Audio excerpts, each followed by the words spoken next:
Épître aux Colossiens chapitre 1. Paul, apôtre de Jésus-Christ par la volonté de Dieu, et le frère Timothée. Aux saints et fidèles frères en Christ qui sont à Colosse, que la grâce et la paix vous soient données de la part de Dieu notre Père. Nous rendons grâce à Dieu, le Père de notre Seigneur Jésus-Christ, et nous ne cessons de prier pour vous.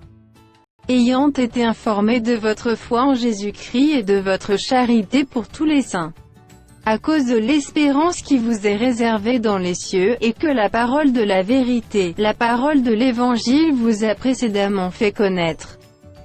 Il est au milieu de vous, et dans le monde entier, il porte des fruits, et il va grandissant, comme c'est aussi le cas parmi vous, depuis le jour où vous avez entendu et connu la grâce de Dieu conformément à la vérité.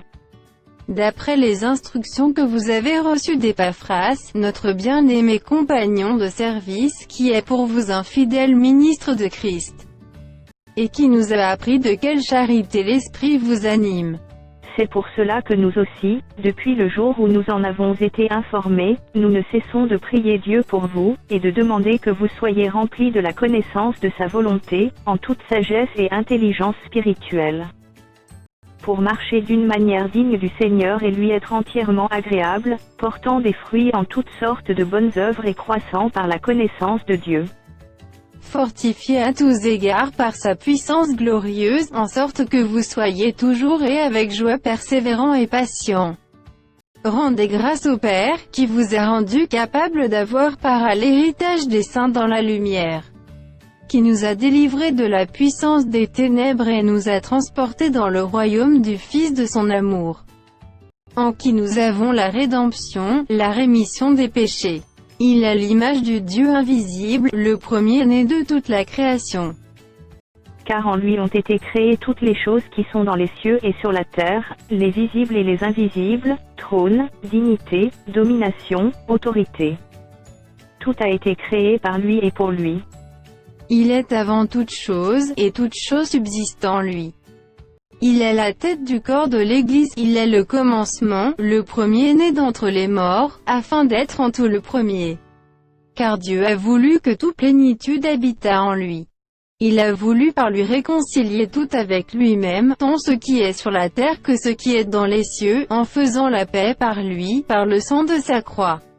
Et vous, qui étiez autrefois étrangers et ennemis par vos pensées et par vos mauvaises œuvres, il vous a maintenant réconciliés par sa mort dans le corps de sa chair, pour vous faire paraître devant lui saints, irrépréhensibles et sans reproche.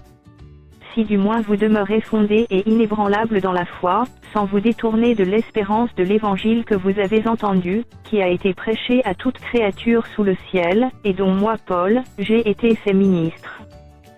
Je me réjouis maintenant dans mes souffrances pour vous, et ce qui manque aux souffrances de Christ, je l'achève en ma chair, pour son corps qui est l'Église.